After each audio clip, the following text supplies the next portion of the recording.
할렐루야. 오늘 히브리서 기자는 우리에게 새로운 살길, 즉 하나님께 나아가는 새로운 살길에 대해서 말씀하고 있습니다. 19절에서 이렇게 말씀합니다. 그러므로 형제들아, 우리가 예수의 피를 힘입어 성도들과의 담력을 얻었나니라고 말씀합니다. 구약시대에는 백성들이 하나님께 나아가시도록 이 성막을 세우셨습니다. 이 성막의 구조를 보면은 성막의 뜰이 있고, 그리고 직사각형의 형태를 띤 성소와 지성소가 있습니다. 이 성소 안에는 등잔대와 그리고 상가, 진설병, 분향단이 있습니다. 이 분향단 뒤에 휘장이 있는데요, 이 휘장을 걷으면 지성소라는 곳이 나옵니다. 이방 백성들은 이 성소 안에 들어갈 수 없었습니다. 제사장만이 들어왔고, 그리고 지성소는 대제사장이 1년에 한 번 대속죄에 들어올 수 있었습니다. 아무 때나 아무나 들어갈 수 없는 것이 바로 이 성소인 것이죠. 만약 아무나 아무 때나 들어가면은 죽을 수가 있었습니다. 지성소는 이 거룩의 장소이기에 그렇게 하나님께서는 구별해 놓으셨던 것이죠. 구약의 이 제사제도의 한계가 바로 여기에 있습니다. 이 구약의 제사제도는 동물의 피로 드릴지라도 죄를 완전히 씻지 못하였죠. 그리고 해마다 동물의 피로 속죄해야 했으며, 그 제사를 통해서 나의 죄를 기억해야 했습니다. 죄를 기억하며 늘 죄의 눌림 속에서 살아가야 하는, 그렇게 제사를 드리지만은 하나님께 온전히 나아갈 수 없는 그러한 한계 속에서 살아갈 수밖에 없는 것이 이 구약의 모습, 옛 시대의 모습, 우리의 인생길이었다는 것이죠. 그럼 우리에게 오늘 말씀은 우리에게 새로운 살 길을 말씀해 주고 있습니다. 그 새로운 살 길이 무엇입니까? 20절에 보면 이렇게 말씀합니다. 그 길은 우리를 위하여 휘장 가운데로 열어놓으신 새로운 살 길이요, 휘장 곧 그의 육체니라. 예수께서 우리의 모든 죄를 위하여 십자가에서 죽으실 때에 성소의 휘장이 찢어진 사건이 있었습니다. 이것은 그의 죽으심으로 말미암아 하나님께 나아가는 길이 만민에게 활짝 열렸음을 상징하는 사건인 것이죠. 하나님께 나아가는 길이 활짝 열렸다고 해서 아무나 하나님께 나아갈 수가 없습니다. 22절에서 이렇게 말씀합니다. 우리가 마음의 뿌림을 받아서 악한 양심으로부터 벗어나고 몸은 맑은 물로 씻음을 받았으니, 하나님께 나아가기 위해서는 정결해야 되는 것이죠. 죄를 깨끗이 씻김 받아야 합니다. 이런 은혜 누리기 위해서는 우리가 오직 예수, 오직 믿음, 예수 믿으면 이 예수의 피가 우리 심령에 흐르게 되고, 그 보혈의 피로 말미암아 우리의 마음과 육체까지 정결함을 받습니다. 그 후에는 이 죄의 눌림에서 자유, 그리스도 안에서 참 생명, 평강을 누리게 되었습니다. 그리고 언제 어디서나 하나님과 교제할 수 있고 만날 수 있는 그러한 축복을 얻게 되었습니다. 그러므로 우리는 하나님께 어떻게 나아가야 하겠습니까? 22절 말씀을 다시 보겠습니다. 우리가 마음의 뿌림을 받아서 악한 양심으로부터 벗어나고 몸은 맑은 물로 씻음 받았으니 참 마음과 온전한 믿음으로 하나님께 나아가자. 우리는 보혈의 피로 말미암아 정결함을 받은 사람들입니다. 그러므로 우리는 하나님께 나아갈 때에 이 참 마음과 온전한 믿음으로 나아가야 하는 것이죠. 거짓 없는 마음, 진실된 마음으로 주님만 의지하고 따라가는 그러한 삶을 살아가야 하는 것입니다. 우리가 예배 드릴 때에도 이러한 참 마음과 온전한 믿음으로 나아오고, 삶의 예배에서도 거짓 없는 진실된 마음으로 주님을 믿고 의지할 때에 우리는 이러한 하나님께 나아가는 그러한 축복을 누릴 수가 있는 것입니다. 우리가 참된 마음과 온전한 마음으로 믿음으로 하나님께 드린다고 했을 때에 마음으로만 이루어지는 것이 아닙니다. 마음이 있는 곳에 몸이 있다라는 말이 있습니다. 우리가 사랑하는 사람에게 좋은 것을 주고 싶고 실제로 좋은 선물을 정성을 들이고 그리고 잘 보이고 싶어서 내 몸과 마음을 가꾸듯이 주님에 대한 진실한 마음과 온전한 믿음이 우리에게 있다면은 우리의 언어와 눈빛, 행동에 이 주님에 대한 사랑과 정성이 나타나는 것이죠. 그래서 믿음은 우리의 몸으로 나타내어지는 것입니다. 야고보서에서는 행함이 없는 믿음은 곧 죽은 믿음이다 라고 말씀하고 있습니다. 우리의 몸을 통해서 믿음의 열매가 나타나는 것, 참된 마음과 온전한 믿음으로 살아갈 때에 주의 사랑이 나타내는 것, 그것이 자연스러운 현상이고 하나님의 뜻이라는 것입니다. 우리 삶 가운데에 이 믿음의 열매를 맺어가는 것이 바로 우리 믿음의 결과라는 것이죠.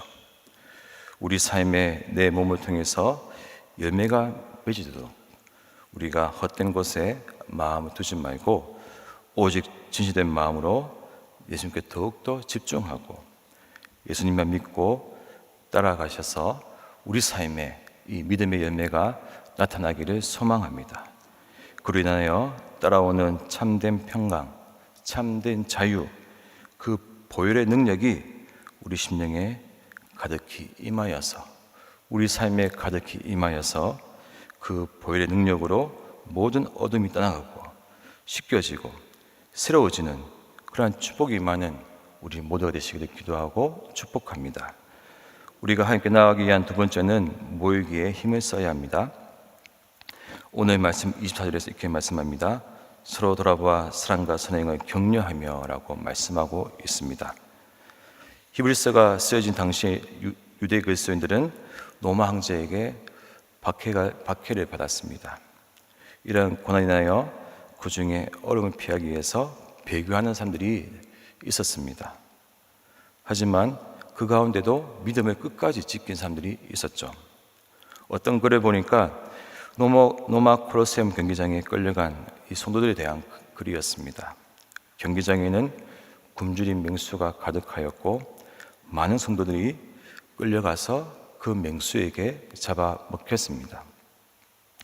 그곳에 끌려갔을 때에 얼마나 무서웠을까요? 배교하고 싶은 마음이 가득했을 것입니다. 근데 그 글에서 인상적인 부분은 한 어린 성도가 끌려갈 때에 두려워할 때에 옆에 있던 한 집사님이 그 아이를 믿음의 말로 격려해 주더란 것입니다. 그렇게 격려해 주고 기도해 주니까 그 어린 소년이 끝까지 이 순교의 삶을 감당한 것이죠. 믿음을 지켰다는 것입니다. 당시 성도들은 자신도 어려웠지만은 주위에 있는 어려움 당한 성도를 돌봐주고 감옥에 갇혔을 때 찾아가서 격려해주고 그렇게 해서 서로 끝까지 믿음을 지켰습니다. 서로 돌봐주고 격려함으로 이 믿음의 길을 완주했던 것이죠. 우리가 이렇게 서로 격려해주고 서로 돌봐주고 관심 가져줄 때 우리는 하나님께 온전히 나아갈 수 있고 이 믿음의 여정을 완주할 수가 있는 것입니다.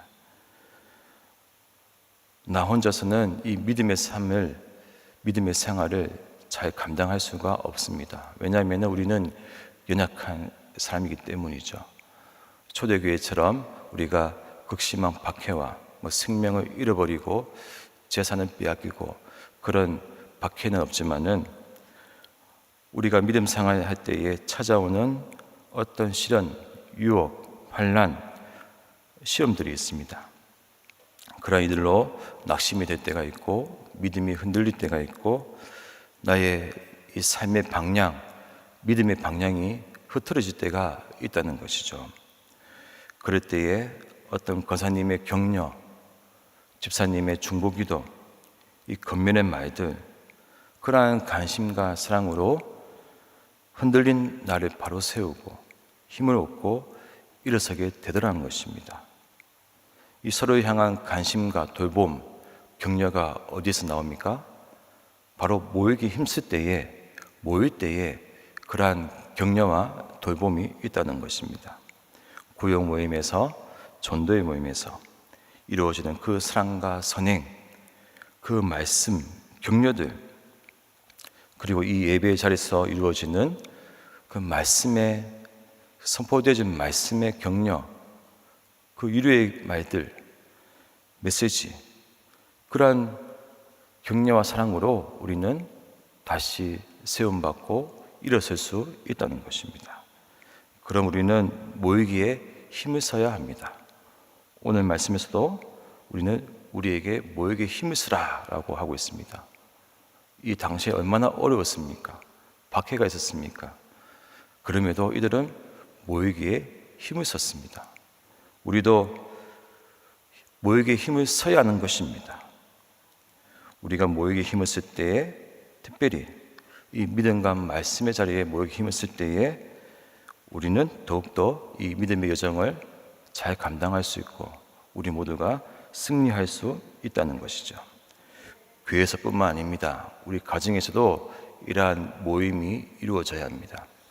가정에서 퇴근하고 돌아왔을 때에, 학교에서 돌아왔을 때에 예수님의 마음으로 서로 격려하는, 지지해주고 건면해주고 위로해주는 그러한 일이 이루어질 때에 어떻습니까? 우리 가정이 회복되어지고 가정에 돌아오는 이 가족 구성원들이 이 가정 안에서 힘과 그리고 재충전을 얻고 격려를 받는 것입니다.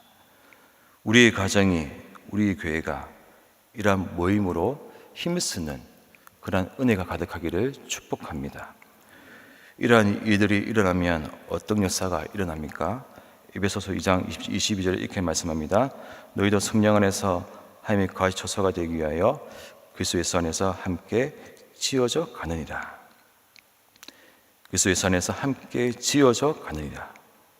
우리가 서로 성령 안에서 하나가 되어지고 그리고 하나님께 온전히 나아가는 복된 삶, 참된 성전으로 우리가 자라져 가는 것입니다. 사랑하는 성도 여러분, 오늘 말씀을 통하여 우리는 하나님께 나아가는 새로운 살 길이 무엇인지 살펴보았습니다. 우리가 지시된 마음과 온전한 믿음으로 하나님께 나아갑시다. 그 마음과 믿음이 내 몸을 통해서, 내 삶을 통해서 나타내어져서 이 복음의 열매를 맺어가고 하나님의 선하신 그 능력들이 나타나기를 소망합니다. 그리고 우리 모두가 하나님께 나아가는 그 모든 믿음의 여정 가운데에서 우리가 굳건히 세워져 갈 수 있도록, 끝까지 완주할 수 있도록 서로 돌아보고 격려하는 그러한 모임이, 또 그러한 모임에 힘을 쓰는 우리 모임이 되고 그러한 격려와 은혜가 가득한 그러한 우리 모임이 되기를 축복합니다. 그리하여서 우리 모두가 아름답게 아름다운 성전으로 지어져가는 그러한 은혜와 축복이 가득하기를 축복하고 기도합니다. 우리 기도하시겠습니다. 하나님 아버지 감사합니다. 오늘도 귀한 말씀 주셔서 우리가 믿음의 삶을 감당하고 우리 삶 가운데에 복음의 열매와 주의 능력을 나타나게 하심을 감사합니다. 아버지, 우리가 살아가는 우리 모든 삶이 삶의 예배가 되기를 원합니다. 순간순간마다 주님을 의지하고 진실된 마음과 거짓없는 마음으로 주님을 섬기고 따라가서 아버지, 우리 삶이 온전히 주님께 나아가는 그런 복된 삶, 주의 은혜가 가득한 그런 복된 삶으로 축복하시고 날마다 인도하여 주시옵소서. 아버지, 우리 모든 모임마다 주의 성령이 나타나고 성령 안에서 하나됨을 이루어가고 서로 돌보고 격려하고 지지해주는 그런 모임이 되어서 우리 모든 모임마다 성령 충만한 은혜가 가득하고 서로 세움받고 일어서는 그러한 은혜가 가득하기를 원합니다. 주여, 우리 모임을 축복하시고 모이기 힘쓰는 우리 가정, 우리 교회가 되도록 주여 역사하여 주시옵소서. 하나님, 우리 포도원교를 기억하여 주시옵고 하나님, 이 마지막 때에 쓰임받는 교회, 풍성한 열매를 맺어가는 복된 교회로 쓰임받게 하심을 감사합니다. 하나님, 우리 교회를 통해서 죽어가는 많은 영혼들이 살아나고 이 지역사회가 거룩한 나라로 세움받는 그러한 역사가 가득하도록 주여 우리 교회 가운데 능력 주시고 힘을 더해 주시고 성령의 열매를 나타나도록 주여 충만한 은혜를 부어 주시옵소서. 우리 담임 목사님 늘 영육간에 강건한 은혜를 더해 주시옵고 하나님, 그 모든 사역마다 풍성한 열매가 가득하고 성령의 열매가 맺어지는 귀한 은혜로 함께하여 주시옵소서. 오늘 이 시간 주전에 나온 우리 성도님들, 특별히 하나님 앞에 정성의 예물로 드린 손길들이 있습니다. 하나님, 올려드려진 그 모든 제목마다 주님 응답하여 주시옵소서. 갑절의 축복과 더 큰 감사거리로 채우셔서 더 많이 하나님께 드릴 수 있도록 주여 물질의 축복과 하늘의 신령한 은혜를 듬뿍 부어 주시옵소서. 이 시간 나 우리 모든 성도님들 이 시간 기도합니다. 가정을 위해서, 나라와 민족을 위해서, 아버지 기도 부탁한 교우를 위해서, 자녀를 위해서 기도할 때에 주님 그 모든 제목들 흠량하여 주시고 응답하여 주셔서 이들의 삶 가운데 주의 능력이 나타나고 성령의 열매를 맺어가는 귀한 삶으로 축복하여 주시옵소서. 살아계신 예수님의 이름으로 기도하옵나이다. 아멘.